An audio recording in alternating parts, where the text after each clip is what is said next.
শুশুনিয়া পাহাড়ের একদম কাছে সরকারি আবাসনে থাকা সেরা ঠিকানা হলো শুশুনিয়া যুবাবাস। এটি পশ্চিমবঙ্গ সরকারের যুব কল্যাণ ক্রীড়া দপ্তরের অন্তর্গত। খুব সহজে মাত্র কয়েক মিনিটের মধ্যেই আপনার ফোন থেকে যুবাবাসের যে কোনো রুম বুকিং করতে পারবেন। প্রথমে ব্রাউজারে গিয়ে টেটাস ও পিউথ হোস্টেল লিখে সার্চ দেওয়ার পর প্রথম লিঙ্কে প্রবেশ করলাম। এরকম একটি পেজ শো হবে। যুবাবাসের রুম বুকিং করার আগে একবার চেক করে দেখে নেব যে তারিখে রুম চাইছে সেই তারিখে রুম অ্যাভেলেবেল আছে কিনা। এর জন্য সিলেক্ট লোকেশন অপশানে ক্লিক করব। এখানে পশ্চিমবঙ্গ সরকারের সমস্ত ইউথ হোস্টেলের নাম শো হচ্ছে। আপনারা যেটি চাইবেন সেটি সিলেক্ট করবেন। আমি শুশুনিয়া ইউথ হোস্টেল সিলেক্ট করলাম। এখানে শুশুনিয়া যুবাবাসের সমস্ত রুমে স্ট্যাটাস শো হচ্ছে।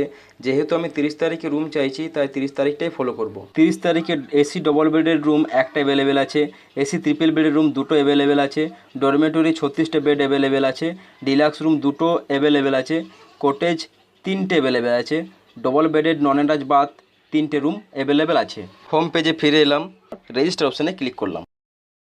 এখানে ফার্স্ট নেম, মিডল নেম যদি থাকে দিতে পারেন। এখানে লাস্ট নেম, এই জায়গাটা জেন্ডার সিলেক্ট করে নিলাম। এখানে অ্যাড্রেস পুরোপুরি বসিয়ে দিলাম। মোবাইল নাম্বারটা এই জায়গায় লিখে দেওয়ার পর পেজটা নিচে দিয়ে স্ক্রল ডাউন করলাম। ইউজার আইডি জায়গায় একটা মনের মতো ইউজার আইডি তৈরি করে দিলাম। এখানে একটা পাসওয়ার্ড তৈরি করে দিলাম। পাসওয়ার্ডটা আবার রিটাইপ করার পর রেজিস্টার অপশানে ক্লিক করলাম। পরবর্তী পেজ খুলে যাবে। ইউজার আইডি পাসওয়ার্ডটা লিখে রাখবেন। লগ ইন অপশানে ক্লিক করলাম।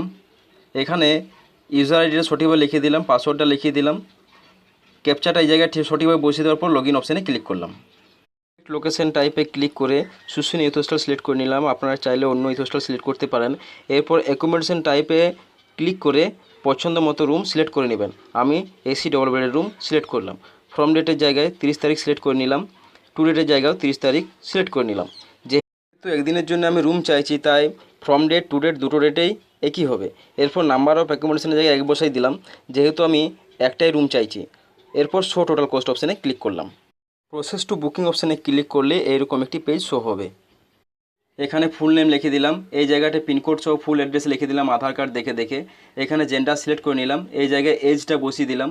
এরপর এড নিউ অকুপেন্টে ক্লিক করে আরেকজনের নামটা সিলেক্ট করে দেব, যেহেতু আমরা দুজন থাকতে চাইছি। মোবাইল নাম্বারটা সঠিকভাবে বসিয়ে দিলাম। পেমেন্ট টাইপে ক্লিক করে অনলাইন ব্যাঙ্কিং সিলেক্ট করে নিলাম। চেকবক্সের টিকমার্ক দিয়ে ওকে অপশানে ক্লিক করলাম। পে নামে ক্লিক করলাম। নেট ব্যাঙ্কিংয়ে ক্লিক করে আপনারা এসবিআই, অ্যাক্সিস ব্যাঙ্ক, বিভিন্ন ব্যাঙ্ক থেকে ডাইরেক্টলি পেমেন্ট করতে পারেন।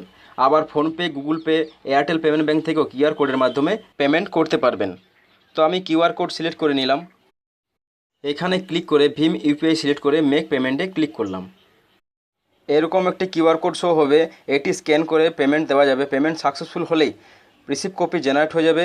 রিসিপ্ট কপিটা সেভ করে রেখে দিবেন এবং একটি প্রিন্ট আউট করে নেবেন, পরবর্তীকালে কাজে লাগবে।